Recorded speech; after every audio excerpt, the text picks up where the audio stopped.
mu paaka ya bbaasi ey'e Namayeba, Kisenyi ssaako n'ewasimba bbaasi za Global mu Old Kampala we wateekeddwa ebifo by'okukebereramu n'okujjanjabiramu ekirwadde ky'akafuba ng'atongozza kaweefube ono ateekateekera mu Minisitule y'ebyobulamu Dr.Atwine agamba nti ekirwadde ky'akafuba kisinga kwejjirisiza mu basajja. Kino akitadde ku basajja obutafaayo kugenda kwekebeza okulaba obulamu bwabwe bwe buyimiridde.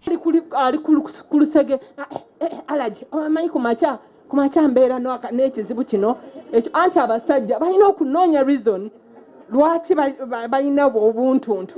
Obuzibu bwe tulina kati mu ggwanga ne TB gye tulina agenda yeeyongera abasajja temugenda mu kukebeza temukebeza. On a daily basis there are about 240 Ugandans falling ill of the disease, and the estimates also tell us that about 30 of those who fall ill of TB also die. Kuno kosa n'endya embi enafuya emibiri gyabwe ne baviirako okukwatibwa akafuba. Kati abasajja n'abantu abalala bakubiriziddwa okwettanira omulimu gw'okukebera n'okujjanjaba obulwadde buno ogutongozeddwa olwaleero.